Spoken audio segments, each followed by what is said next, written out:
नमस्कार, मैं हूं सिकंदर कुमार और आप देख रहे हैं हमारा यूट्यूब चैनल टेलीकॉम गुरु सिकंदर कुमार। पर्सनली आप हमारे फेसबुक पेज sikandarlist@gmail.com पर भी हमसे हमारी मुलाकातें होते रहेंगी। दरअसल एक बहुत ही सुंदर कुछ वाक़या जो रामायण का है मैं आपके साथ में शेयर करने वाला हूं कि कहते हैं ना कि जो जिस व्यक्ति का नाम होता है और जो जिस व्यक्ति का संस्कार होता है वह निश्चित रूप से वह संस्कार उसके अनुरूप ही उसके साथ में जाता है। जैसे मर्यादा पुरुषोत्तम भगवान श्री राम की बात हो रही है तो उनकी संस्कार और उनकी जो नीति था, उनका जो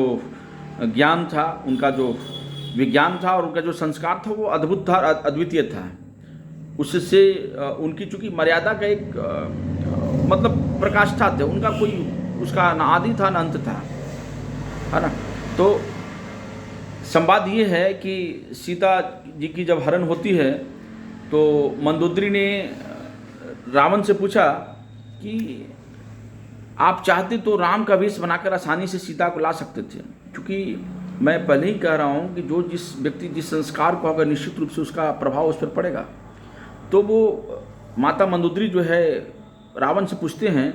कि आप चाहते तो निश्चित रूप से जैसे आपने साधु का वेश धारण कर लिया, ठीक है,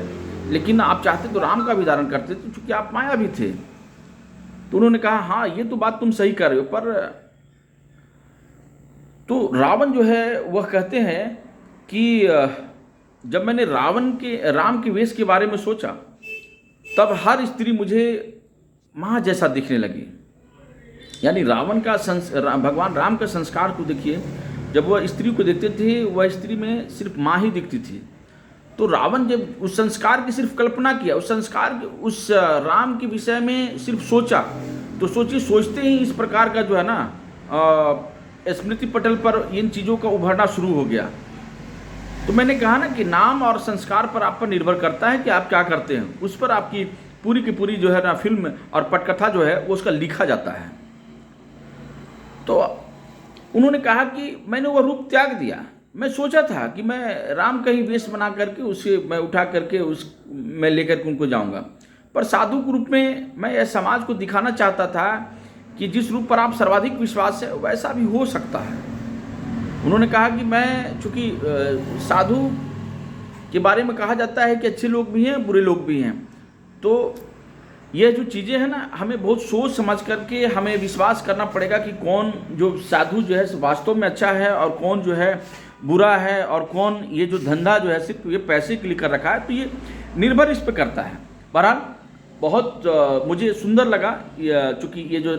माँ मंदोदरी और रावण के बीच में जो संवाद था, तो मुझे लगा कि ये संवाद जो है अपने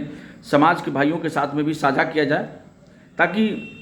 भगवान राम के उन संस्कारों से सीखने की कोशिश की जाए। निश्चित रूप से यदि आप रामायण पढ़ेंगे और भगवान राम के उन पात्रों को, भगवान राम के उन कर्मों को जो उस पात्र में दिखाया गया है, तो निश्चित रूप से आप अपना जीवन में उसको